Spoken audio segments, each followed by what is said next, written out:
Good morning students, I am Vijendra Jain. Again welcome you in my class and today I am here with this next video of chapter number 10, Light, Reflection and Refraction of Standard 10.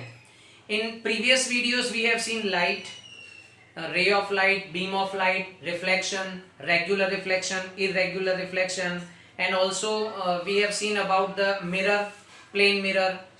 Plane mirror means that looking glass, and then after we have seen about spherical mirror. Spherical mirror में हमने concave mirror देखा, convex mirror देखा. Concave mirror that curved inward और convex mirror curved outward, right?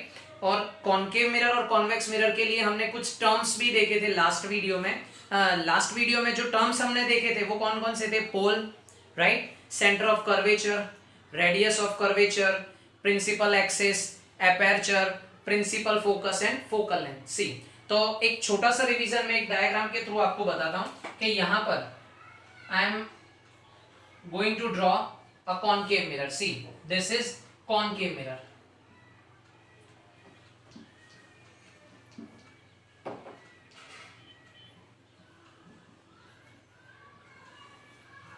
Concave mirror, right.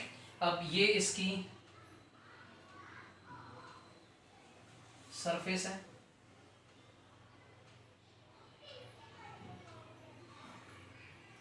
So if अगर यहां पर this is pole P, this is pole P and this imaginary straight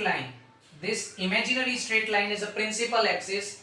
This is center of curvature C and this is principal focus F. The distance between P and F is focal length. P and C is the P to C, that is radius of curvature. ये M N is aperture, right? तो ये हमने last video में देखे थे 7 terms. अब आज हम क्या देखने वाले हैं? Image formation. आज हम देखेंगे image formation from spherical mirror. Today our topic is image formation from spherical mirror. देखिए, अब इसके लिए कुछ बातें ऐसी हैं जो हमको पहले से पता होनी चाहिए. फर्स्ट, कि the situation of ray, from where that ray come, और वो किस वे से पास हो रही है. तो इसके लिए मैंने कुछ क्लूज रेडी किए हैं. सबसे पहले मैं आपको वो बताऊंगा कि रे किस तरह से ट्रैवल करती हुई आएगी, किस तरह से स्फेरिकल मिरर पर इंसिडेंट होगी. इंसिडेंट होने के बाद वो रिफ्लेक्ट किस तरह से होगी. तो स्फेरिकल मिरर से जो इमेज फॉर्मेशन होता है उसको देखने के लिए सबसे पहले हमको ये नॉलेज होना चाहिए. So first, the case one में क्या होगा कि a ray parallel to the principal axis. Suppose अगर कोई रे प्रिंसिपल एक्सिस से पैरेलल है, सपोज अगर वो प्रिंसिपल एक्सिस से पैरेलल है, तो इंसिडेंट होने के बाद जब वो रिफ्लेक्ट होगी तो वो F में से पास होती है. Is that clear? तो क्या लिखा है यहां पर कि when a ray parallel to the principal axis, जब कोई रे प्रिंसिपल एक्सिस से पैरेलल इंसिडेंट होती है.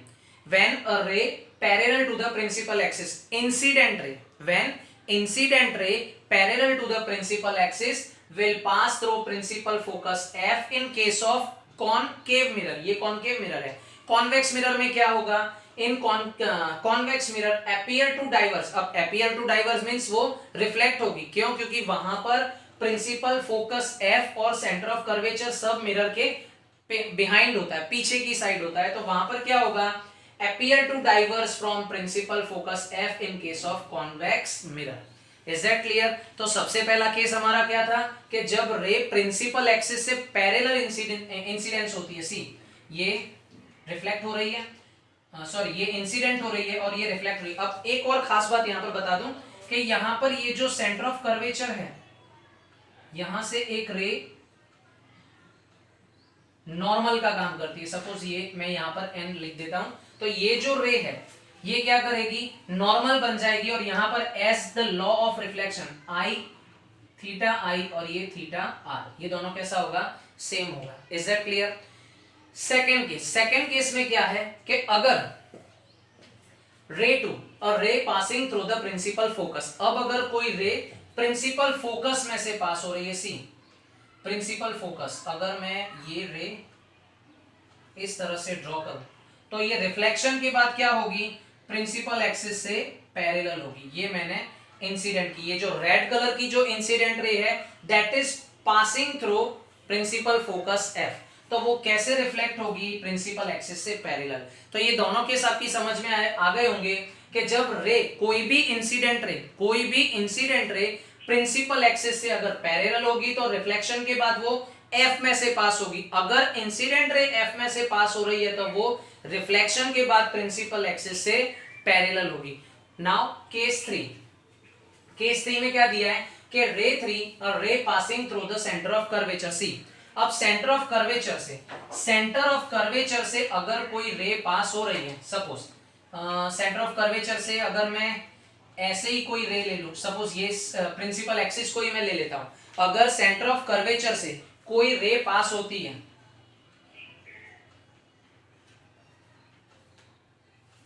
ये इंसिडेंट रे जो मैंने ग्रीन कलर से ड्रॉ की है, सेंटर ऑफ कर्वेचर से और ray passing through the centre of curvature, तब क्या होगा कि ये सेम डायरेक्शन में, ये क्या होगी, सेम डायरेक्शन में ही बैक हो जाएगी, रिफ्लेक्ट होगी। रिफ्लेक्शन के बाद ये क्या होगा, will reflect back along the path of incidence. उसी वे में, उसी इंसिडेंट पाथ पर ही ये क्या होगी, बैक हो जाएगी। So in case of centre of curvature, जब incident ray centre of curvature में से पास होती है तो वहां पर थीटा आई और थीटा आर दोनों ही जीरो होते हैं। ये आप बात माइंड में सेट रखना कि जब भी सेंटर ऑफ कर्वेचर से रे पास होती है, इंसिडेंट रे पास होती है, तो वो रिफ्लेक्ट होने के बाद उसी सेम वे में रिटर्न हो जाती है, राइट। तो केस 3 में हम क्या लिखेंगे, रे passing through the centre of curvature will reflect back along the path of incident and pass through of curvature, center of curvature, right। अब अपना जो फोर्थ और लास्ट जो ऑप्शन है, केस है कि दैट इज व्हाट, कि अगर कोई रे पोल पर इंसिडेंट होती है, अगर कोई रे, सिंपली देखो ये मैं आप लोगों को बहुत अच्छे से एक्सप्लेन कर देता हूं कि जब कोई रे पोल पर इंसिडेंट होती है, सपोज मैंने ये रे देखिए ब्लैक कलर से बना रहा हूं, ये जो रे है ये P पर इंसिडेंट हुई, P मींस पोल, क्या लिखा है, a ray of light incident oblique to the principal axis towards pole, यानी पोल पर इंसिडेंट हुई है। तो यहां पर हमारा ये जो इमेजिनरी लाइन है, ये जो प्रिंसिपल एक्सिस है, सपोज हम इसको नॉर्मल सपोज कर लेते हैं, तो ये हो गया इसका थीटा आई, राइट, ये हो गया इसका थीटा आई। अब ये रिफ्लेक्ट कैसे होगी, as per the law of reflection, ये इस तरह से रिफ्लेक्ट होती है, ये इस तरह से रिफ्लेक्ट हुई सी, तो यहाँ पर थीटा आई और थीटा आर कैसा होगा, सेम होगा। तो it will get reflected oblique at the same angle of incidence, यानी जो एंगल ऑफ इंसिडेंट होगा same to same angle of reflection भी सेम होगा। सो अब हम आगे इमेज फॉर्मेशन कैसे होता है वो अच्छी तरह से समझ सकते हैं। सबसे पहले मैं इसका फिर से एक बार आपको रिवीजन दे दूं कि जब रे पैरेलल होती है किससे, प्रिंसिपल एक्सिस से, तो वो एफ में से पास होती है। जब इंसिडेंट रे एफ में से पास होगी तो रिफ्लेक्टेड रे प्रिंसिपल एक्सिस से पैरेलल होगी। जब इंसिडेंट रे सी में से पास होती है, सेंटर ऑफ कर्वेचर में से पास होती है, तो वो सेम डायरेक्शन में सेम वे में रिफ्लेक्ट हो जाती है। एंड देन लास्ट, अगर कोई भी इंसिडेंट रे पोल पी में इंसिडेंट होती है तो उसका जो एंगल ऑफ इंसिडेंट है प्रिंसिपल एक्सिस के साथ सेम टू सेम एंगल के साथ वो ऑब्लिक्यू क्या होती है, it will get reflected obliquely at the same angle as angle of incidence. So अब हम क्या करेंगे, अब हम इमेज फॉर्मेशन देखेंगे। इमेज फॉर्मेशन में देखो, उसमें भी मैं आपको थोड़ी बातें बता दूं कि इमेज फॉर्मेशन के लिए ऑब्जेक्ट का जो डिस्टेंस है वो मैटर करता है। इमेज फॉर्मेशन में स्फेरिकल मिरर, अब स्फेरिकल मिरर क्या होगा, कॉनकेव या कॉन्वेक्स। स्फेरिकल मिरर मैंने आपको दो ही बताया ना, कॉनकेव मिरर और कॉन्वेक्स मिरर। अब स्फेरिकल मिरर के सामने जब कोई भी ऑब्जेक्ट जिस डिस्टेंस पर रखा है वो डिस्टेंस मैटर करता है, वो डिस्टेंस, उस डिस्टेंस के अकॉर्डिंग हमको इमेज फॉर्मेशन मिलता है। तो देखो उसके लिए भी मैं आपको बता दूं कि ऑब्जेक्ट का जो डिस्टेंस है वो या तो इनफाइनाइट होगा, यानी ऑब्जेक्ट बहुत दूर है मिरर से। उसके बाद ऑब्जेक्ट जो है वो सेंटर ऑफ कर्वेचर के पीछे होगा। उसके बाद ऑब्जेक्ट जो है वो सेंटर ऑफ कर्वेचर और फोकल, प्रिंसिपल फोकस या फोकल पॉइंट एफ के बीच में होगा। उसके बाद वो एफ पर हो सकता है और लास्ट में एफ और पी के बीच में होगा, या फिर इस तरह से उसके अलग अलग पोजीशंस हो सकते हैं। तो यहां पर हम क्या करेंगे, अब इमेज फॉर्मेशन देखेंगे, ठीक है। Now we are going to see the image formation by concave mirror. अब हम क्या देखेंगे, इमेज फॉर्मेशन कॉनकेव मिरर से। इससे पहले हमने क्या देखा कि इमेज फॉर्मेशन के लिए द सिचुएशन ऑफ रे, द सिचुएशन ऑफ रे मींस अगर वो प्रिंसिपल एक्सिस से पैरेलल आ रही है, या फिर वो प्रिंसिपल फोकस में से पास हो रही है, या फिर वो सेंटर ऑफ कर्वेचर में से पास हो रही है, या फिर वो पोल पर इंसिडेंट हो रही है, तो उसका रिफ्लेक्शन कैसा होगा ये हमने देखा। अब हम देखेंगे कि how image formed by concave mirror, concave mirror से इमेज का फॉर्मेशन कैसे होता है। तो देखिए सबसे पहले उसके लिए कुछ बातें माइंड में सेट रखिए। यहाँ पर मैंने कॉलम्स बनाए हैं, एक टेबल रेडी करेंगे हम इसके लिए, जहां पर सबसे पहले पोजीशन ऑफ ऑब्जेक्ट, यानी ऑब्जेक्ट जो है वो स्फेरिकल मिरर से कितनी दूर रखा होगा। यहां पर ये मैटर करता है कि ऑब्जेक्ट जो है उसकी पोजीशन मिरर से कहां है। तो सबसे पहले तो देखिए, अगर ये कॉनकेव मिरर है, क्या है, concave mirror, see this is concave mirror, ये इसका प्रिंसिपल एक्सिस होगा, ये पोल, राइट, ये अपर्चर होगा mn, यहां पर कहीं फोकल पॉइंट f होगा और ये c होगा।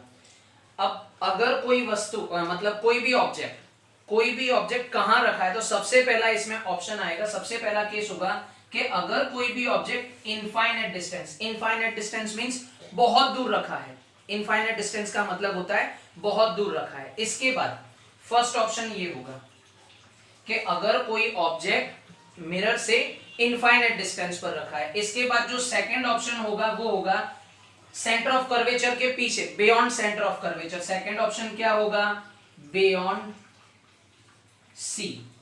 थर्ड ऑप्शन क्या होगा कि सी पर रखा हो, ओके। थर्ड ऑप्शन क्या होगा कि ऑब्जेक्ट जो है वो सी पर रखा हो। एंड देन फोर्थ ऑप्शन क्या होगा, in between C and F, right, between C and F होगा। And then fifth option that is on F, object जो है वो अगर एफ पर रखा हो। And then after the last that is in between P and F, in between P and F. तो इस तरह से ये 6 पोजीशंस के लिए हम image formation by concave mirror देखेंगे, राइट। तो सबसे पहले मैं एक बार फिर आपको बता दूं कि ऑब्जेक्ट जो है वो अगर इनफाइनाइट डिस्टेंस पर रखा है, दूसरा beyond C, it means centre of curvature के पीछे रखा है। And then after centre of curvature पर रखा है, उसके बाद सेंटर ऑफ कर्वेचर और फोकल पॉइंट यानी कि प्रिंसिपल फोकस के बीच में रखा है। उसके बाद एग्जैक्टली वो प्रिंसिपल फोकस पर रखा है। And then the last P और pole P and principal focus F के बीच में रखा है। तो इमेज फॉर्मेशन कैसा होगा, it means position of image कहां बनेगी, देन साइज ऑफ इमेज कहां होगी, एंड नेचर ऑफ इमेज कैसा होगा। अब सबसे पहली बात मैं नेचर ऑफ इमेज के लिए बता दूं। नेचर ऑफ इमेज के लिए ये कॉनकेव मिरर है, कॉनकेव मिरर का दूसरा नाम है कन्वर्जिंग मिरर। ये क्या करेगा कि सारी की सारी जो इंसिडेंट रे है उसको कन्वर्स करता है। तो यहां पर जितनी भी इमेज होंगी वो रियल मिलेंगी, राइट, रियल मिलेंगी। सिर्फ एक ये जो केस होगा कि जिसमें ऑब्जेक्ट जो है वो P और F के बीच में मिलेगा, ये हम डिस्कस करेंगे लास्ट में। लेकिन आपको माइंड में ये सेट रखना है कि अगर कॉनकेव मिरर है तो इमेज एक्चुअल मतलब जो रिफ्लेक्टेड रेज है वो एक्चुअली मिलने ही वाली हैं, वो इंटरसेक्ट करने ही वाली हैं। तो जो इमेज होगी वो सबसे पहले तो रियल होगी, सबसे पहले तो इमेज कैसी होगी, रियल होगी, और दूसरा इन्वर्टेड होगी, बराबर। तो अब हम देखेंगे वन बाय वन कि अगर पोजीशन ऑफ इमेज कैसी होती है उसको हम आगे कंटिन्यू करेंगे।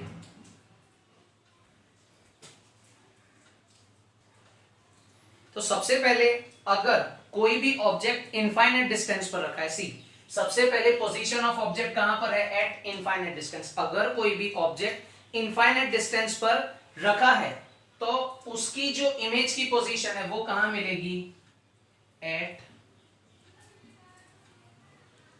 Principal focus F. यानी उसकी जो इमेज है, सपोज अगर कोई भी object infinite, in case one अगर कोई भी ऑब्जेक्ट इनफाइनाइट डिस्टेंस पर रखा है तो उसकी जो इमेज है वो हमको कहां मिलेगी, एफ पर। अब एक एग्जांपल मैं बताता हूं, जैसे हम यहां से स्टार्स देखते हैं, यहाँ से हमको जो स्टार्स है वो हमसे इनफाइनाइट डिस्टेंस पर है, वो हम कभी भी क्लियर नहीं कर सकते कि कितना एग्जैक्टली डिस्टेंस है। तो हमको जो उनकी इमेज है हमको वो कैसे दिखाई देते हैं, पॉइंट साइज ही दिखाई देते हैं ना। ऐसा तो नहीं कि स्टार, ये भी हमको पता है कि स्टार जो है वो अर्थ से बहुत बड़े होते हैं, लेकिन हमको तो वो कैसे दिखते हैं, एकदम पॉइंट साइज दिखते हैं। तो यहाँ पर जब कोई भी object, if object is at infinity distance, infinity distance होगा तो उसका जो इमेज है वो कहां मिलेगा, एफ पर मिलेगा। इट मींस प्रिंसिपल फोकस पर मिलेगा।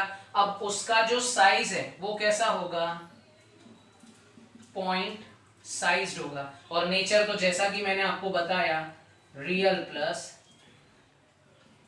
इन्वर्टेड। Is that clear? तो सबसे पहला अपना ऑप्शन, सबसे पहला केस क्या है कि if object is at infinity distance, infinity distance पर है तो उसकी जो इमेज है वो प्रिंसिपल फोकस पर मिलेगी और उसकी जो साइज है वो पॉइंट साइज्ड होगी और नेचर जो होगा that is real and inverted. Now next, अब नेक्स्ट ऑप्शन में क्या है कि अगर कोई भी object beyond C, beyond C means centre of curvature के पीछे रखा है, अगर वो सेंटर ऑफ कर्वेचर के पीछे रखा है तो उसकी जो इमेज है बियॉन्ड सी रखा है तो उसकी जो इमेज है वो हमको कहां मिलेगी, सी और एफ के बीच में मिलेगी, सी। तो जो इमेज है in between C and F, बोलो क्लियर इतना?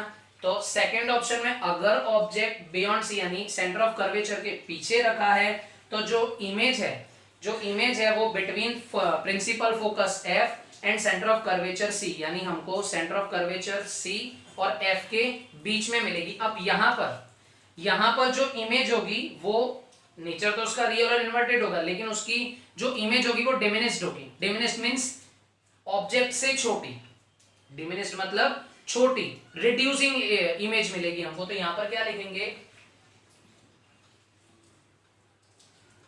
डिमिनिश्ड और रिड्यूस जिसको हम बोलेंगे, और नेचर ऑफ उसका क्या होगा, रियल प्लस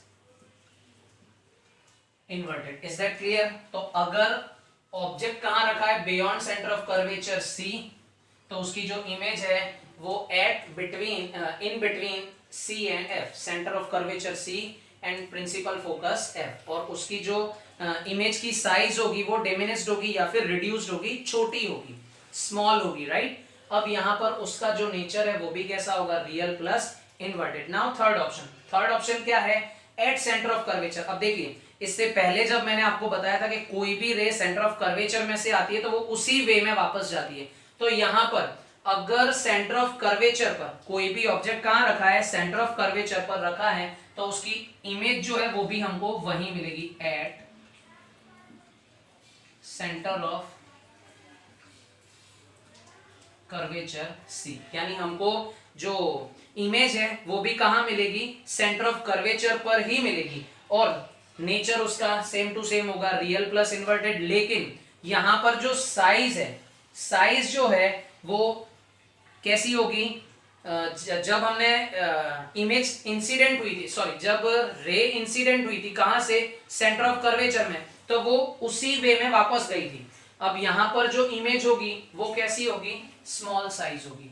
कैसी होगी, स्मॉल साइज होगी। यहां पर अगर सेंटर ऑफ कर्वेचर पर जब हम कोई भी ऑब्जेक्ट रखते हैं तो उसकी जो इमेज है वो हमको सेंटर ऑफ कर्वेचर पर ही मिलेगी और साइज उसकी होगी स्मॉल, एंड देन नेचर कैसा होगा, रियल एंड इन्वर्टेड।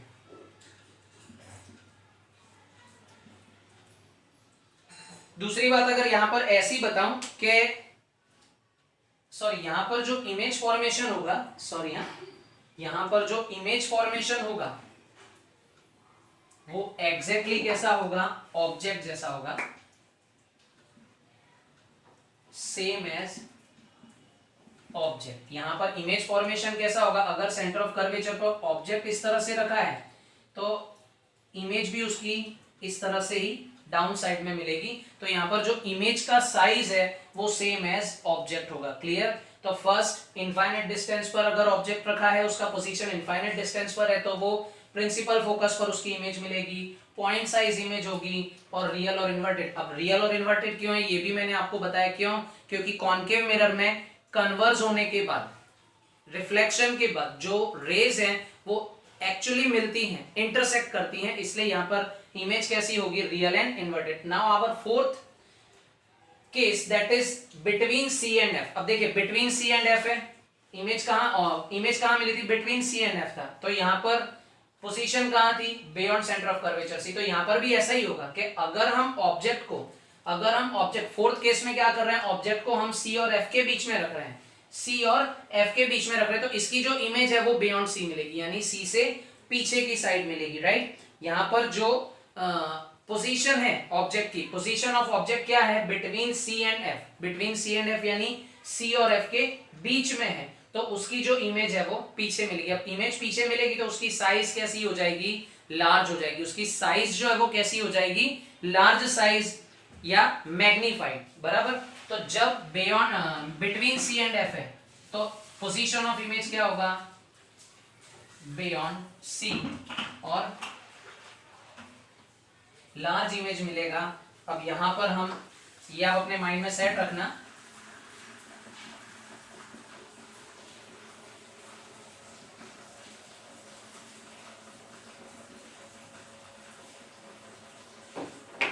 यहां पर भी वो कैसी होगी, real plus inverted. Now in fifth case at principal focus F. अब प्रिंसिपल फोकस एफ पर अगर कोई ऑब्जेक्ट रखा है, हमने कोई भी ऑब्जेक्ट अगर प्रिंसिपल फोकस पर रखा है, प्रिंसिपल फोकस जो है वो बहुत कम डिस्टेंस पर होता है, ये तो आपको पता ही है। अब प्रिंसिपल फोकस पर अगर हमने कोई ऑब्जेक्ट रखा है तो उसकी जो इमेज है वो हमको एट इंफिनिटी मिलेगी, एट इंफिनिटी, यानी वो हमको बहुत दूर दिखेगी और हाईली लार्ज होगी। कैसी होगी, हाईली लार्ज होगी, हाईली मैग्नीफाइड होगी। कैसी होगी,